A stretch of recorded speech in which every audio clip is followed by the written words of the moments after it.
लीजिए आज के प्रेस कॉन्फ्रेंस का क्या है उद्देश्य? नमस्ते। उद्देश्य कुछ नहीं है। उद्देश्य हमारा कल जो हमारा आम आदमी पार्टी राज्याध्यक्ष पृथ्वी रेड्डी ने एक 80 लोगों का जो लिस्ट हम लोगों ने जारी किया था, वो लिस्ट में हमारा ज़िले का भी 3 लोगों का नाम आया हुआ है।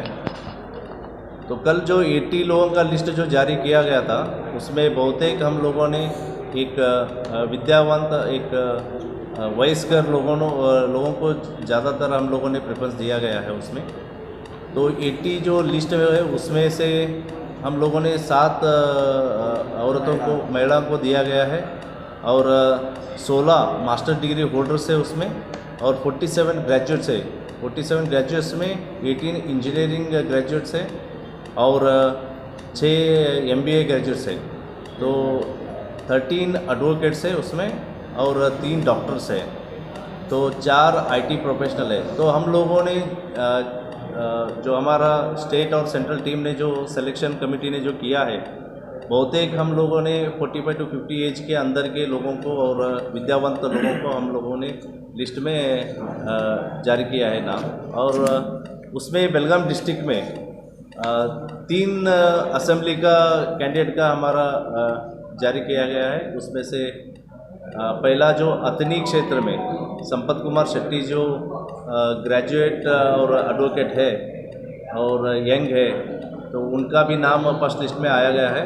और मलिक जान नदाफ करके जो रामदुर्गा तालुका में, वो एक प्रोफेशनली टीचर है, प्रोफेसर है और सोशल वर्कर है, उनका भी नाम फर्स्ट लिस्ट में जारी किया गया है। और बैलोंगल तालुका, बैलोंगल असेंबली में बसनगौड़ा चिकनगौड़ा, उनका भी नाम फर्स्ट लिस्ट में आया गया है। और Basanagouda Chikanagouda basically last 10 years back वो जडपी जीते हुए थे, जडपी में, और बहुत सारे सोशल वर्क किया है और फार्मर्स के हित में बहुत अच्छा काम करते हैं। तो उनको भी पहले लिस्ट में उनका भी नाम लिया गया है। बेलगाम से ही है, बेलगाम डिस्ट्रिक्ट से ही। बेलगाम सिटी नॉर्थ और साउथ है, ग्रामीण है सर, यहाँ से कोई कैंडिडेट आपका? अभी तो नॉर्थ और साउथ में तो हम लोगों ने देख रहे हैं, क्योंकि जैसे कांग्रेस और बीजेपी का उनका रणतंत्र जो होगा, उसके हिसाब से हम लोग नॉर्थ और साउथ के लिए हम लोग कैंडिडेट देखेंगे। क्योंकि अभी राजू टोपन्नर जो काम कर रहे थे नॉर्थ में, तो उनका जनप्रिय इतना है कि उनका साउथ में भी है और नॉर्थ में भी है। तो हम लोगों ने फर्स्ट लिस्ट में उनका जारी नहीं किया है। जो कांग्रेस बीजेपी वाले करेंगे तो उसके बाद हम लोग सेकेंड लिस्ट में उनका नाम लिया जाएगा और उनको कहाँ हम लोग खड़ा कर सकते हैं उसके बारे में हम लोग सोच रहे हैं। तो इसका मतलब अगर इस वक्त कोई कांग्रेस से टिकट का उम्मीदवार है और कांग्रेस उसको टिकट नहीं देती, तो क्या आम आदमी उसको मौका देगी? वैसे मौका नहीं देगी। जो पहले से हमारे टच में रहेंगे और हमारा आइडियोलॉजी के साथ काम किए रहेंगे, तो उनको पहले प्रेफरेंस हम लोग देंगे।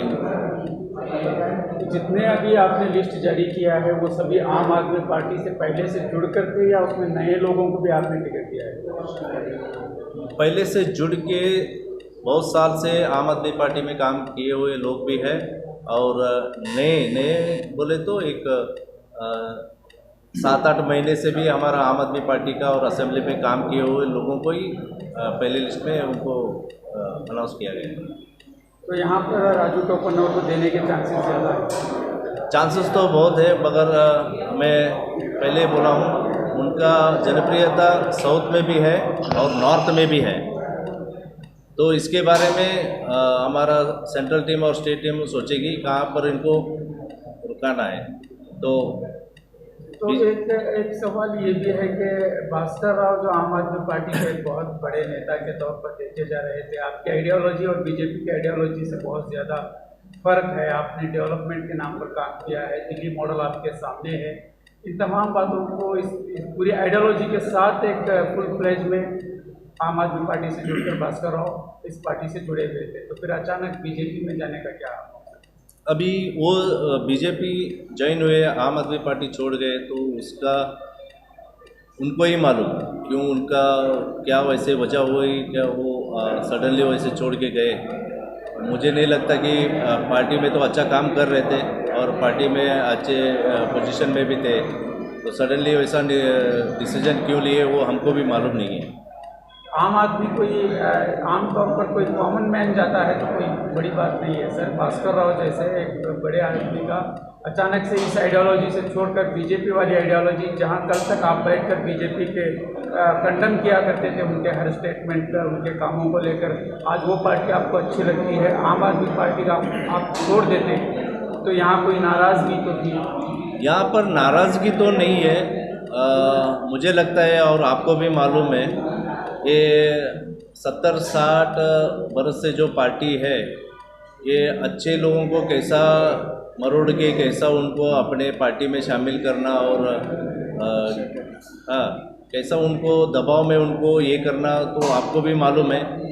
मुझे नहीं लगता पार्टी छोड़ने का पीछे उसका क्या मतलब है, क्या स्ट्रैटेजी है, वो मुझे मालूम नहीं है।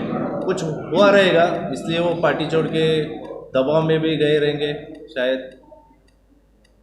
आप इस बार इलेक्शन में किन मुद्दों पर वोट मांगेंगे?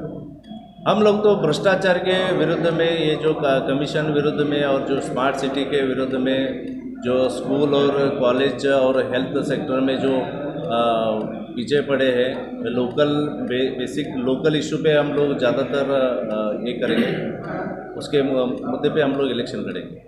तो ग्राउंड लेवल पर काफ़ी तैयारी है आप? ग्राउंड लेवल पे तो हमारा एक 8-9 महीने से हमारा ग्राउंड लेवल काम चालू था, तो उसका रिज़ल्ट डे बाय डे आ रहा है। तो केजरीवाल और भगवंत मान और संजय सिंह और ऐसे हमारे बड़े बड़े जो राष्ट्रीय नेता है जब आके जाएंगे तो और भी माहौल अच्छा हो जाएगा। इस वक्त रिस्पांस कैसा है? अभी तो हमारा रिस्पांस अच्छा है, हमारा 60% तो हमारे को लोगों ने रिस्पांस दिया है। अभी काम करना है, कर रहे हैं हम लोग। कॉन्फिडेंस क्या कहता है सर, इतने सीट्स उतारने पर कितने सीट्स आप जीत सकते हैं?